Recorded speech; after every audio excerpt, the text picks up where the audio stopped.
with a full understanding. Kina mntana wami uzenjana?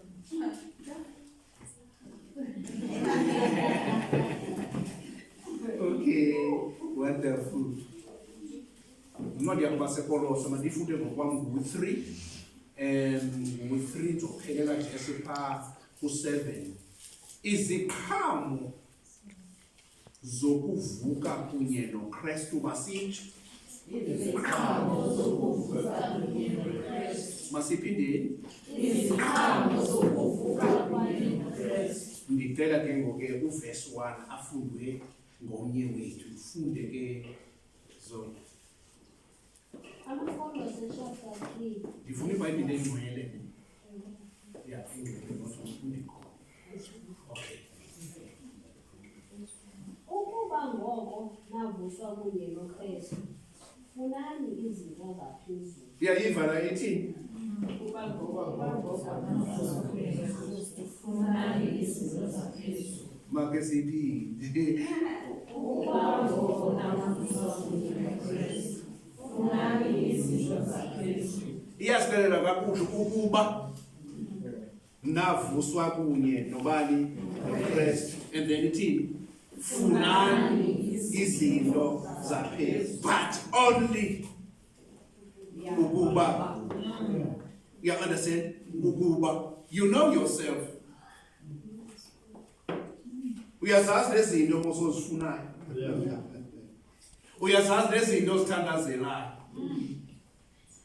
Uyabona iziqhamo zezinto ozifunayo zibonakalisa into yokuba ingaba uvuswe kunye naye okanye avuswanga kunye naye.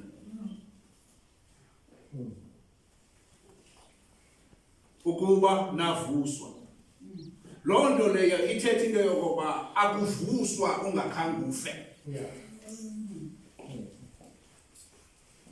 Akunako ukuvuswa uhleli, loo nto ithetha into yokuba ubufile. Wavuswa. Ihlanani. Apho akhona uKristu, ehleli ngasekunene kukaThixo. Verse 2. Nyamekelani izinto zaphezulu, zingabi zezasemhlabeni. Nyamekelani izinto zaphezulu, zingabi zezasemhlabeni.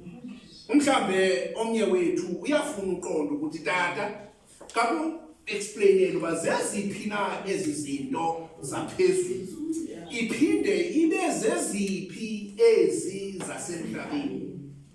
Loo nto leyo ithetha into yokuba xa ndime apha ndingutishala wezwi lukaThixo, ngoba ezi zinto zi-spiritual. If akukho spiritual, you won't understand izinto zikamoya up until uThixo abeke umuntu ospiritual acacise ezi zinto zingumoya. Zeziphi na tata izinto zaphezulu? Zeziphi na tata izinto zasemhlabeni? Let me tell you. Ndiqale qala kwizinto zaphezulu. Izinto zaphezulu azibonakali but zikhona.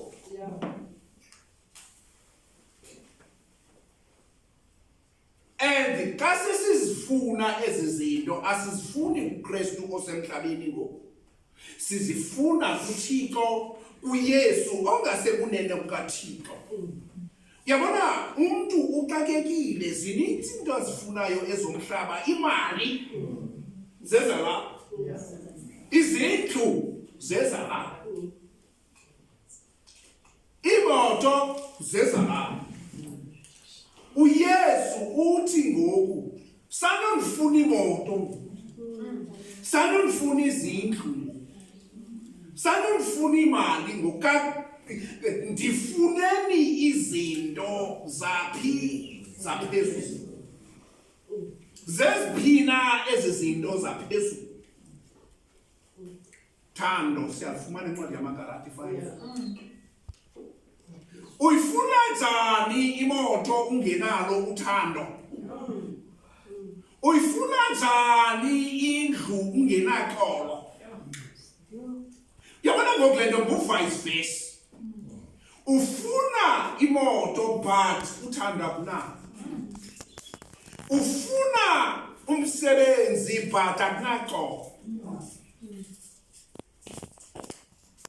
Zikhona izinto eziqalayo ezinye ibe yimiphumela yezinto zaphezulu ozifumeneyo kuThixo. Xa sowuzifumene ezizaphezulu, automatically ezizaphezulu zicreator into ongakhange uyithandazele. Iza because of kukho lena cala. Lena cala sisipho esiphuma kuThixo eluxolo. Kukho izinto ezicelwayo kuThixo ekuqalwa ngazo kungaqalwa ngezi zomhlaba. Akazibethi ezomhlaba, kodwa into angayifuniyo yinto yokokuba uxoleleke kwizinto zomhlaba, uyeke izinto eziza kufaka ebukumkanini bukaThixo. Just imagine unemoto but uxola kunani. But ke ngoku ingaba le moto iza kufaka na kuThixo? Ingaba le ndlu inhle kangaka izakwazi ukuphayiva indlela yokuba ungene ebukumkanini bamazulu? The Bible says God is not a man that he should lie. uThixo akasoze akunike into ngomse ezakubulala. Ukunika into ezakunika amandla esenzele into yokuba ukwazi ukuqualifya ukungena. Uxolo, it's one of the things ezakwenza into yokuba mawuqualifye ebukumkanini bamazulu. Let me tell you something. Ubuyazi into yokuba xa unenzondo toward another person, uyamthatha laa mntu abe ngumkhonkxa kuwe. Uyayazi ukuba unento against umntu laa mntu engayazi uba unento toward, uthathe laa mntu waba yi-prisoner kulapha umkhonkxa. Uyaba sihamba nabantu, sihamba namabanjwa. Uhamba njena kanti selikhona ibanjwa lakho lapha. Uyathandaza kuThixo, uyapraise, athi uThixo khulula ndibona abantu mdala umama. Umkhulule nakulapha kuwe umfake ibhuku. You understand? Let me tell you, ukuba asifundise olhlobo ezi zinto sizawuzazi njani. Ukuba asizithethi ezi zinto because of abantu bayaqhatuka xa kunyolwe laa nto. Kanti xa kunyolwe laa nto uzawukhululeka ukwazi ukuqualifya ebukumkanini bukaThixo. Inceda ntoni into yokuba ndithi ungumoyisi kodwa songumoyisi? Inceda ntoni into yokuba ndithi ukhululekile kodwa ukhululekanga? Inceda ntoni into yokuba ndithi uyathandwa nguThixo ube wena ungamthandi uThixo? Ingaba kanti ngutata uManqane ndime phambi kwenu yeyiphi le nto uthi xa ndithume yona? Into yokuba ndizanithambisa ndinithambise for uba manikwazi ubuya nibuye kule vebe kuba nithanjiswa ngutata uManqane. But ndixole mna nani nixole ndim but uThixo angaxoli sithi. That thing is painful. Umama umenze uke wathetha apha ngezwi. Bazalwane, ihlobo ebelibeka ngalizwi ethatha ifocus yethu ingafocus ebantwini, but ifocus yethu ifocus ezwini. And so much xa ufocus ezwini, you don't worry about noba umuntu powerful kangakanani na. Noba umuntu uthandazela abantu, ewe uthandazela abo bantu, kodwa wena akusongumbekwazana, wena akusongumthandazelwa, wena uthetha izwi kuba ukholela elizwini, ngoba eli lizwi walithetha lawenza umsebenzi. Xa nawe ukholela, just like omnye umzalwane wathi xa ethetha lo mntu wathi Nkosi ugulelwa ngumntana wakhe, wathi Nkosi akunyanzelekanga uba ungaya phantsi kwesakhiwo sam, kuloo ndawo kuyo thetha izwi. Wathi thetha izwi lizawenza umsebenzi wakho, ngoba ekuqalekeni ubekho ulizwi, waye ulizwi engubani? Enguye uThixo. Waye ulizwi etheni? Enguye uThixo. zonke izinto zabakho ngayo. So ke ngoke, how can imnasiku ndihambi cawa kodwa ndikholelwa kulizwi? Kuzokwenzeka ntoni ebomini bam xa ndingakholelwa kule nto ndizibiza ngayo? Ililizwi likaThixo, kulapho silahleke khona, ngoba asikholelwa kulizwi.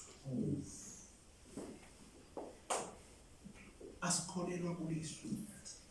Bendithe ndizofunda 5 verses ihlanayo. Verse 3.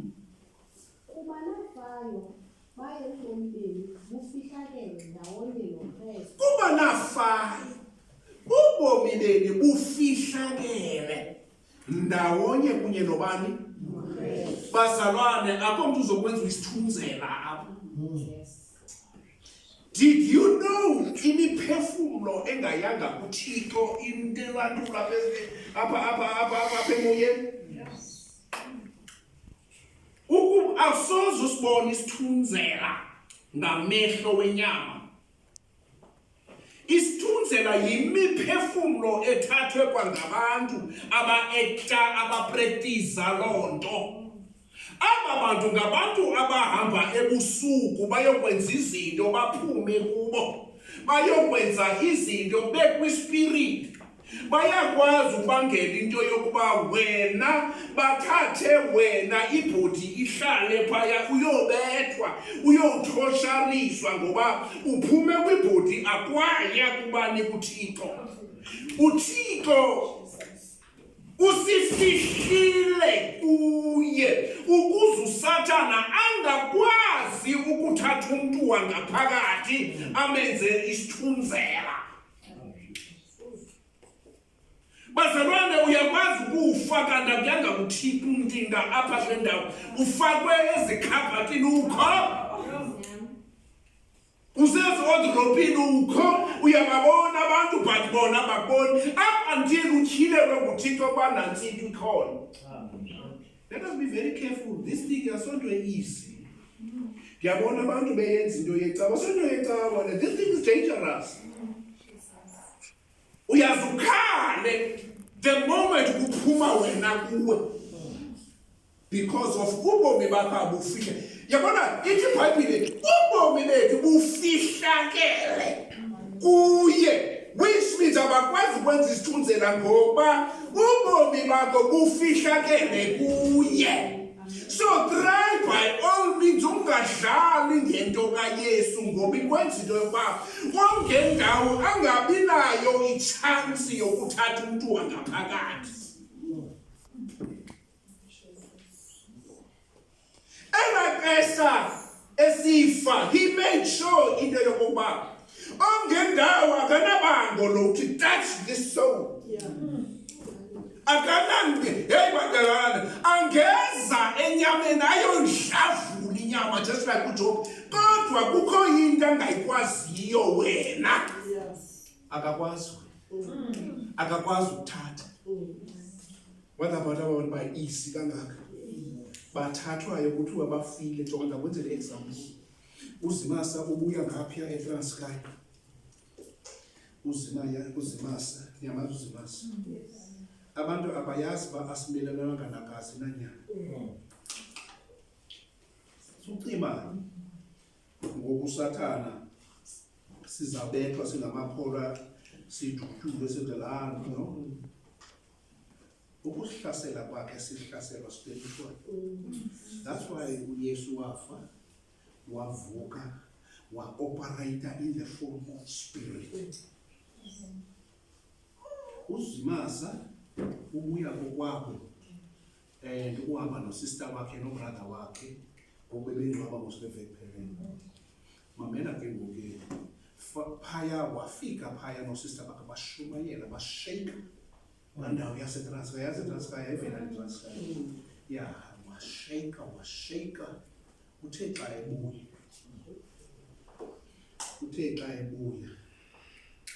uSathana wayikhupha imoto wayifaka phakathi emahlathini.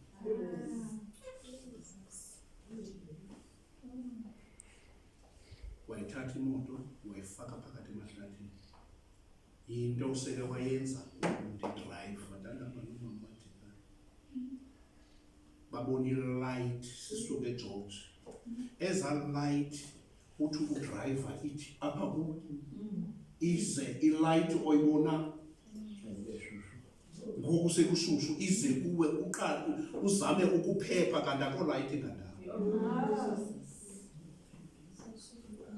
Le light iza sona yimoto elight le-bright uqomba yilena hayi iza ya understand uphephe and uphepha ke ngoku usespeedini uphepha kwakho ugqibile usathana uzimasa uncedwe ligama elithi elirebukhayo the name of Jesus sanoluthatha easy eligama ithi iBhayibhile onke amadolo azokhothama kweli gama uncedwe ligama the name of God akho muntu ongandawo komuntu ongandawo qha usathana sezile yokubulala. Mamela ke most cases into eyenzekayo imoto ezininzi zirola senzeka laa nto leya yenzeka ebusuku laa nto leya ize barola abantu the moment beba mix up akho bantu mosile the moment be mix up kungona beyothathwa ke ngoku imoto ibhukuqeka kuthiwe naba abantu bafile kanti sekuthathwa bona ushiyeke ibhodi bona bemkile bona bayofakwa kuloo ndawo. Ndizama ngokuba diphu ndisenzele into yoba le nto oyifumeneyo yinto enephawu uve ngokuthiwa heyi ubani uswelekile kanti kuthathwe the soul kwasheka ibhodi kodwa uThixo wamnceda umsebenzi imoto yenzeka loo nto leyo kodwa uThixo wayithatha imoto wayibeka endleleni. That is our God. uThixo wethu sucinga into yokuba xa uhamba icawa wenzela uba mawuthi xa umkile ungcwatywe ngabantu umngcwabo wakho ube mhle. This is not about that. Ukukhonza kwakho uThixo wenzela for your own protection ukuthi ukuba uThixo uthe wena uzohamba ngexesha elithile kungabikho demon from the pit of hell ezakuthatha before that time. That's why silapha nje asikho lapha for basaziwe basikhonza kwiinkonzo eziphezulu silapha for ukuba uThixo ezindleleni zethu asigcine isha athe wabonakaliswa uKristu okubomi bethu ngelo xesha niyakubonakaliswa nani ningale emqaqawini. Uyabona bazalwane, don't worry ukuba akabonakali. Don't worry usezayibona loo nto yokokuba ndandithe kanti ndikhonza uThixo kanti ndandingazikhathi because le nto ivuka xa thina sikuthatha sikusengcwabeni ivuke le nto xa siyokuthatha thina siyokubeka emangcwabeni kanti kwenye ingxoxo wena ngapha siyakwazi ukuthi into kazibanibani iphumlile iyophumla kanti akaphumla kungona eyofumana ithosha okanye kungona eyofumana ukuphumla. iBhayibhile xa ithetha ngeglory xa ithetha ngokuqawuqawu ixelela wena into yokokuba le nto uyenzayo you are doing it for your own good.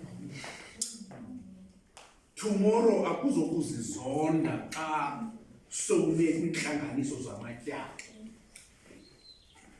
izawubonakala yeke wena ayikwazi ubonakala ebantwini because bazabathreaten kuthiwa ifihlakele.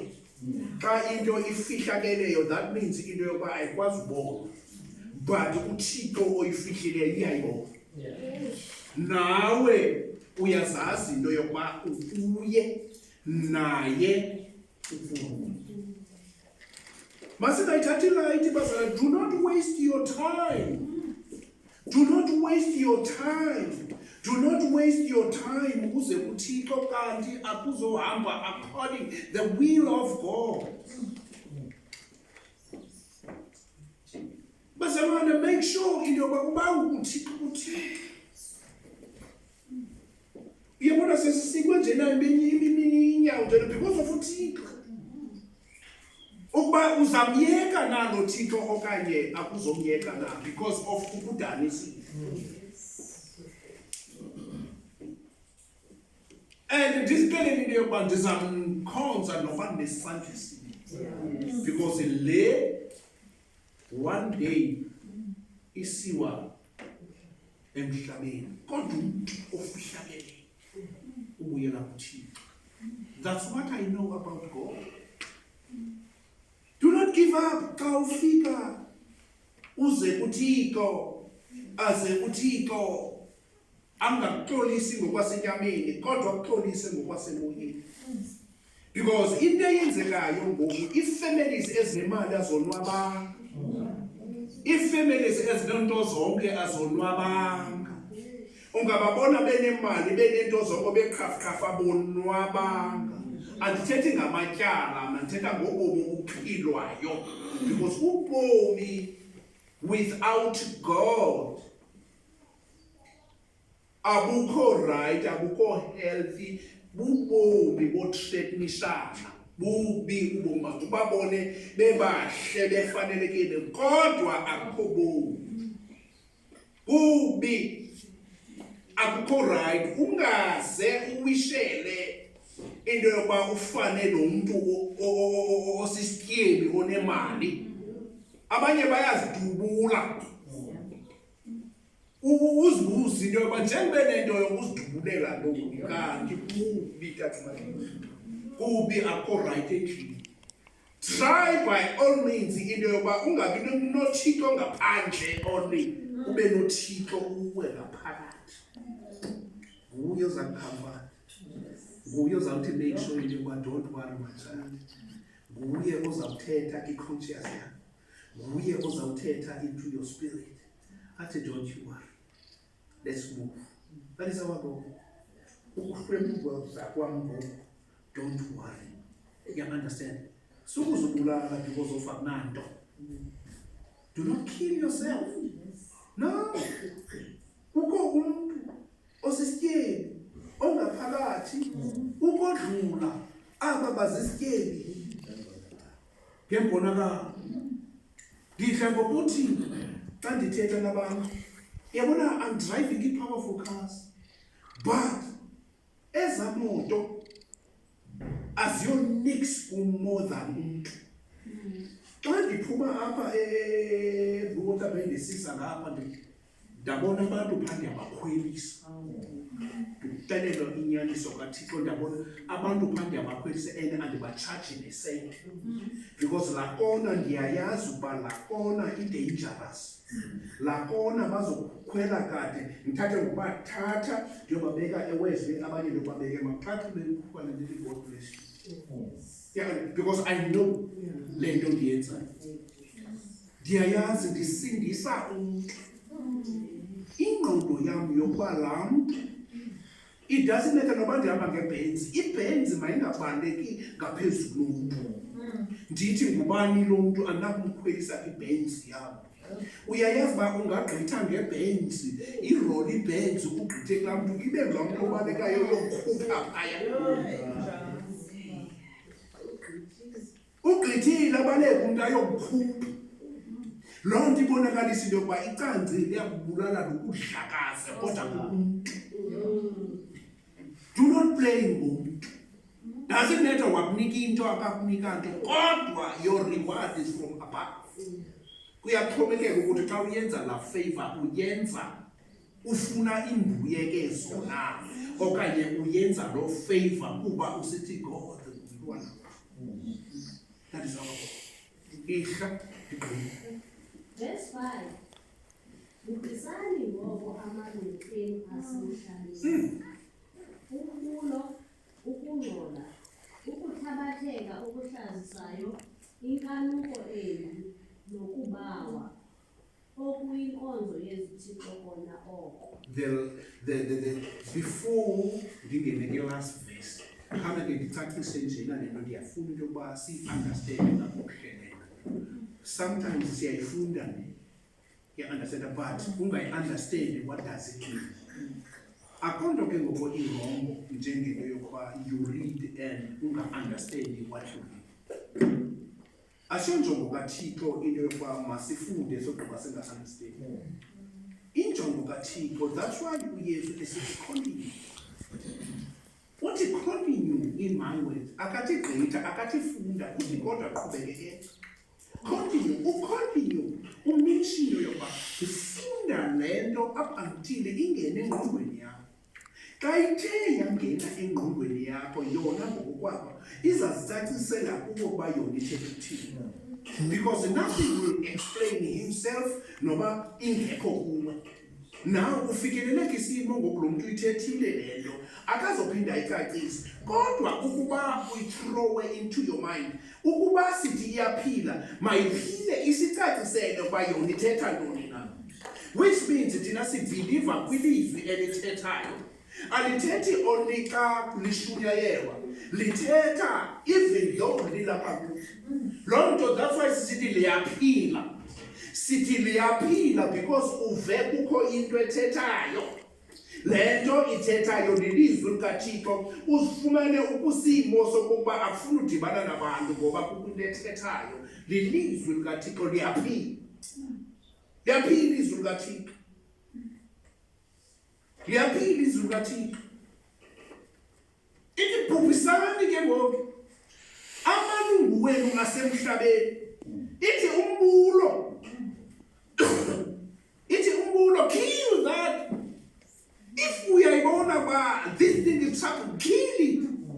Unikwe ipower. Ipower oyinikweyo asiyo power yokuqhaphaza ifamily yakho, asiyo power yozenza imboza. Ipower oyinikweyo yipower eyongamela amalungu omsebenzi. Sukuthi unikwe ipower. Sometimes uyakwazi ukuthi I am more than a conqueror through Christ who strengthens me. How can uba iconqueror ungakwazi ubulala ezi zinto zizawubangela into yokuba ngexesha lokugqibela ungadibani noThixo? Bhubhisa. Bhubhisa, uyayazi ingxaki yakho. Uyayazi into ekuhluphayo. Bhubhisa. It doesn't mean into yokuba ayizofika. It comes. But for it to stay, ibhubhisa. It will come. Ibhubhisa. Umbulo. Bhubhisa. Do not see yourself there, but it will come. Ibhubhisa. God is not happy about umbulo. God is not happy about umbulo. ISodom neGomorrah wayitshabalalisa because of that. They were deep in that.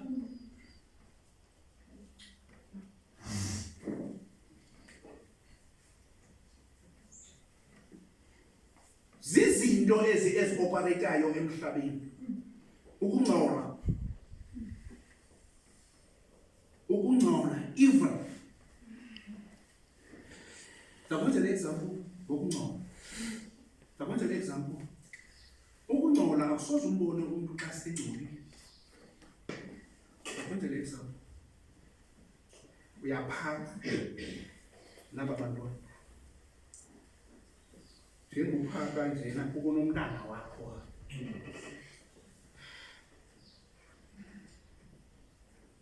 Bantwana bakasister bakabanye. Nathi inyama enhle. Bantu nono. Njengophaka ufake kanono. Umuntu wophaka ujonga ukuthi hayi sinakusanyana. Soze uyifake kulo wakho. The moment ingqondo yakho inomngqondo yokwenza izinto not ngehlobo eli-right, umcingile omnye umuntu into yokokuba akanakusafarisa ukusafarisa okwenziwa ngamabomu because of lo muntu engamuntu. uThixo yena uyabona. When you share equally. Xa usenza into yenze equally. Do not think into yokuba xa wenza i-trick engqondweni ukuba uThixo akazona ukungcola. You can't kill another person because ufe ngaboni. uThixo uyabona. Mangaphi ke ngoku amaKristu angayaziyo loo nto ukucinga you cannot ucinge utyhami no ucinga wogqiba uphinde ucingisise what am I doing? You understand? What am I doing? Thina kuthi bodata i-thinking capacity is very important kodata. Let me tell you. Thina kodata, let me tell you. Uhamba endleleni thina kodata kuba efuna uspoil ingqiqo yakho ukhonza uThixo unengqondo emdaka. Into ayenzayo, that's why iBhayibhile lisithi how can uthi unamehlo amabili ungaboni? Into uyayenza nalapha njengodriver akuse amehlo wakho kumqondo kumuntu ongumama wenzele into yobacinga ngalanto oyibonayo. You understand? Xa ke ngoke uThixo noYesu olapha kuwe ngaphakathi the moment ekucingisa bed kukho ivesi elithi hey bazalwane kubhaliwe kwathiwa. You understand? Each and every time ethatha ingqondo yakhe ekusa entweni eziwogqiba ucinge ngalanto okugqibile. Akanidi nento yokuba ude ubanjwe kwi-act esolongo kwi-act emqondweni wakho ukugqibile. So ke ngoku kupowerful uba ngumntana kaThixo ujonge into yokuba ngoku ndicingiswa ntoni ngokwamehlo wam aboniswa ntoni. So xa uzoboniswa ngutata umanqane noSathane uzabonisa izinto.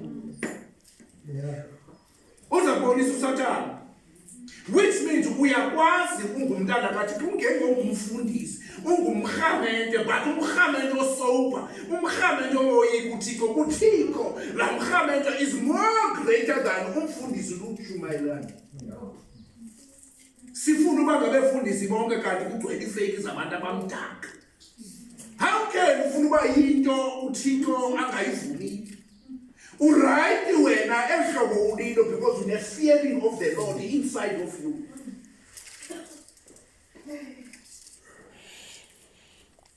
This is about inside. Uba wafa. The moment esifa wavuka. Izinto zethu wazingcwaba. But iproblem yethu siphinde siyohumba amangcwaba siyothatha izinto uYesu awazingcwabayo. God is not happy about abantu abaninzi. Ungafumanisa ukuthi inside the church more than 100 people but God is not happy about bonke because ngabantu abaphethe amangcwaba izinto uYesu awazingcwabayo. Loo nto ithethe into yokuba uYesu wafela ilizwe. uYesu wafela ilizwe ilizwe according to 21 othe wayibamba isha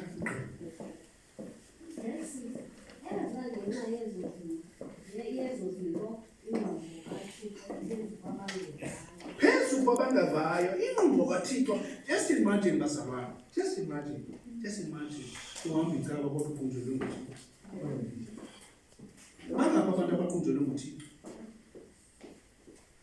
Yabona abantu abaninzi abavani nami kodwa ndanikwa mna igospel yophilela uThixo ongcwele ndanikwa Jesu kodwa andiphiwanga igospel yokuba uzibani makahlale ehlobo uzibani makahlale ehlobo icawa futhi iqoqoshiwe kufuneka kubekho ABCD. Into endinikweyo ukuthetha ilizwi likaThixo ukuze abantu baguquke kuThixo ngexesha lokugqibela bambone uThixo because of i-teachings eziphilileyo. Singayi-organize le nto ibe ntle ithiwe kanti abantu bakaThixo bazombona uThixo we-resident intle. That is not the will of God. That is not the will of God. You understand? Okokuqala ukuba uThixo unguThixo and uThixo uyabanceda abantu jonga napha kum once ndiyaqhunduza nabona uba uThixo akazakunceda utatimana. Nethi ndabonakala ezintweni nobona into yokuba uThixo kaTatumanqane semkile kuTatumanqane. Eyona nto ibalulekileyo more than anything hayi bandigudi elizwini nangona ndiyile esikolweni seBhayibhile indaba yokuya kwami esikolweni sebhayibhile ayithethi into yokuba ndizamoyika uThixo. Isenakho into yokokuba ndiya eBible school kuba ndifuna ukwazi ngezwi kaThixo nogqiba ndiqundise phakathi kwenu. That's not the aim of God. That's not the will of God.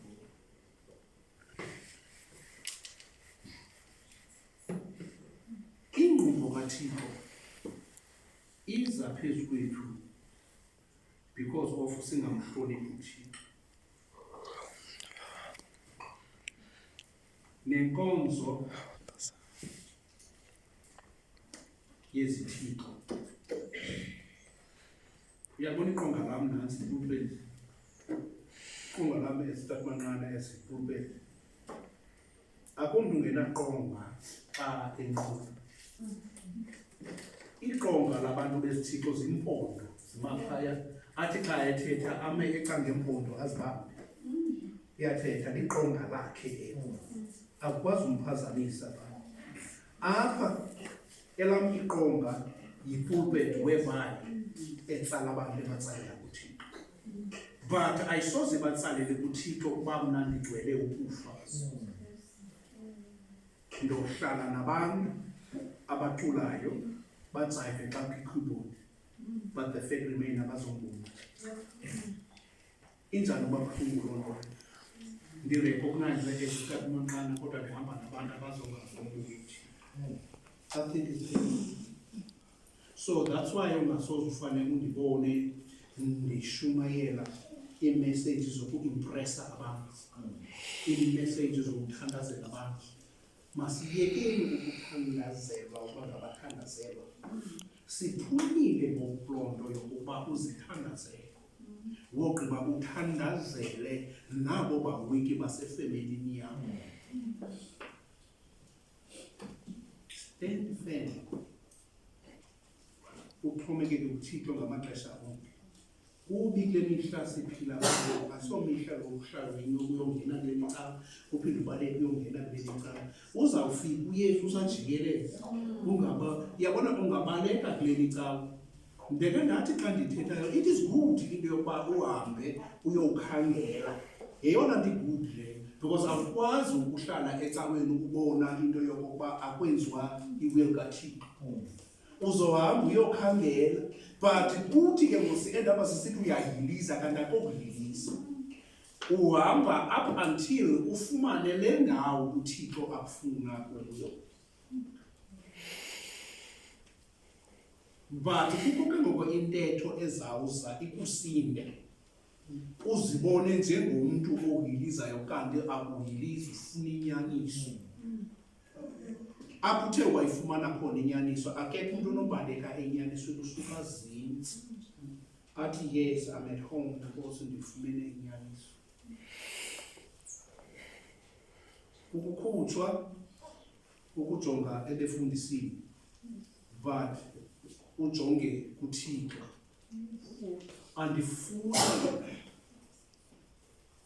Andifuni into yokuba abantu bajonge kuTata uManqana. Ndibafundisa abantu uba mabagqithe kuTata uManqana bajonge kuYesu. UTata uManqana akanansuku. I don't have heaven. Kodwa let me tell you, ukuba ndimjongisa kuThixo nogqiba ndijonge kuThixo ibe mna ndingajonganga kuThixo uzongena uTata uManqana shele. Ndisenako uba yibhorho ndibe kanti ndiyazikhohlisa, but andifuni uba kweso simo sokokuba ndinibonise indlela ndogqiba mna ndingayihambi ngandlela. Why? Because le nto kwakuthethwa ngobomi. When we talk about life, it's an unending life. Ayipheli. Bubomi obungena phakathi. You must know yourself. Akuzophela wena uzongena engcwabeni ngapha kwengcwaba uyaphila, ngoba ithi iBhayibhile, greater is he that is in you than he that is in the world. Kukho umntu ozawungena nawe engcwabeni aphinde aphume nawe. That is Jesus. Why? Kwixesha lokugqibela ulahle uYesu. You better ulahle icawa but ungamlahli uYesu wecawa.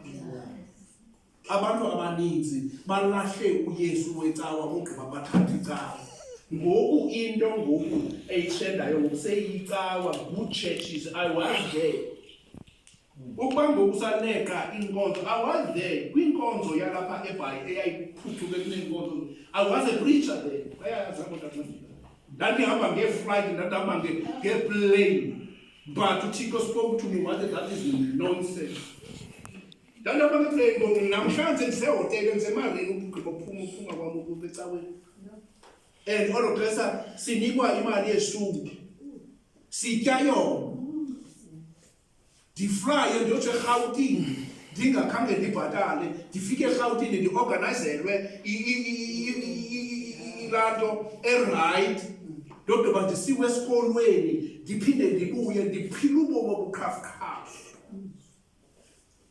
I remember last day uThixo ndikhupha, ndaphuma kulaa cawa, ndaphuma ndayokhonza 11 indoda enkulu engutata uManqane, ndihlala ngaphambili kwizitulo ezinjalo. Ndaphuma kulaa cawa leya, ndaphuma ndingakhange zange ndaxabana namntu. Wathi uThixo no, phuma, ndaphuma. I was driving i-G3 ungena kwazo, BMW. I drove ndongena e-N11. Xa ndifike e-N11 ndahlala ebhankini. Ndathi is it me, Lord? Ingaba ndini? Yabona uThixo xa ethoba ungakhange uthobe abantu kwaphezulu. Thixo wathi no, andikubizelanga. Abatshana bam ingabatshana abakhulu, oongemi, abasasazi noogqirha. Kodwa uThixo no, calm down, uphakanyiswe ndini. I had to go. Ndayoseva, useva kwamphaya yaba kanti ibhizinesi iyaphakama because of uthobela uThixo. Bazalwane, xa uThixo ethetha, it's not about pride, it's about ukumamela kuye. Uyabona apha emhlabeni, no one is greater than you, it's only Jesus who's great. Noba sowudibana nabantu oqonda uba into yoba bapapata baphakama ngakunabo, wena waphakanyiswa nguThixo, akwaphakanyiswa ngabantu. Abantu baziphakamisile, noba kunamoto, noba akunazo ezi zinto abantu banazo, but uThixo uphakamisile. uThixo uphakamisile.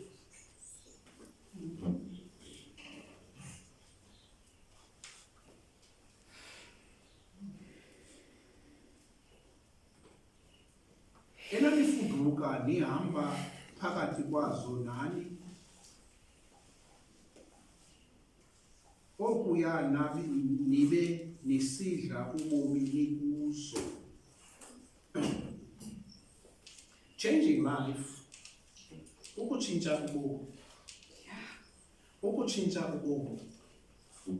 You cannot experience the same thing that you have experienced if your life will change. Ukutshintsha ubomi is something eyenzekayo ebomini bakho nakuzibona bakho ukuthi tshintshelwa ubomi. There are things there are things overstated yokuba andisafuni ndiphinde kuyakho. Because ukutshintshelwa kobomi ukuzive uba hey man, ngoba iBhayibhile ithi ukuba ubani uKristu usisidalwa esisha. Ithi bonani ke zonke izinto zakhe zibuye phansi zonke. Bazalwana, xa sitshintsha sitshintshela into yokuba silunge emehlweni kaThixo, silungele uThixo. Sisenzele ukuthi ngomhla wokugqibela singabizi outcast. Kungathiwa hamba umke kuba kwenzeka ukuchasene nezwi. Nkosi yoxolo, uThixo wozulu, la mazwi awathetheyo namhlanje makangene ezinhliziyweni zethu ezingakhulu. Sicamake ngawo ubusuku nemini, ukuze iingqondo zethu zihlaziyeke emandleni eNkosi yethu Yesu Kristu, because zangafe wafa mahala ukuze kungenzeki into ebomini bethu. Nkosi yoxolo, mayiwasikelele ke la mazwi kude kwesiphakade. Amen. Ndizawucela